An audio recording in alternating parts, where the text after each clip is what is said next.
ہم کریں گے ہر مظلوم کی حمایت۔ بسم اللہ الرحمن الرحیم۔ السلام علیکم، میں ہوں حرین فاطمہ اور آپ دیکھ رہے ہیں حمایتی نیوز HD چینل۔ نظر ڈالتے ہیں آج کی اہم خبروں پر۔ روزنامہ حمایتی نیوز رپورٹ۔ احمدین حمایتی چودھری سلطان محمود گجر IG موٹر وے پولیس تعینات۔ گجر برادری کے لیے باعث فخر قدم۔ وفاقی حکومت نے ایک اہم انتظامی فیصلہ کرتے ہوئے چودھری سلطان محمود گجر کو inspector general national high way and motor way police NHMP تعینات کر دیا ہے۔ اس ضمن میں باقاعدہ نوٹیفکیشن جاری کر دیا گیا ہے، جس کے بعد انہوں نے اپنے عہدے کا چارج بھی سنبھال لیا ہے۔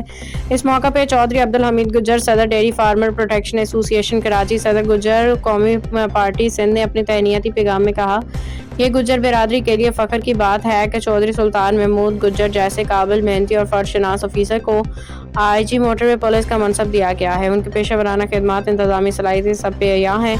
محکمہ جاتی ذرائع کے مطابق چودھری سلطان محمود گجر کی تعیناتی کو نہ صرف ایک مثبت قدم قرار دیا جا رہا ہے، بلکہ یہ بھی توقع ظاہر کی جا رہی ہے کہ ان کی قیادت میں ٹریفک مینجمنٹ، روڈ سیفٹی، مسافروں کے لیے سہولیات کے نظام میں بہتری آئے گی۔ گجر قومی میڈیا ونگ نے بھی چودھری سلطان محمود گجر کو مبارکباد پیش کرتے ہوئے امید ظاہر کی ہے کہ وہ موٹر وے پولیس کے انتظام کو مزید مؤثر، جدید اور عوامی دوست بنانے میں اہم کردار ادا کریں گے۔ روزنامہ حمایتی نیوز کے لیے رپورٹ احمدین حمایتی۔ اب تک کے لیے اتنا ہی۔ مزید خبروں اور اپڈیٹ سے باخبر رہنے کے لیے دیکھتے رہیں حمایتی نیوز HD چینل۔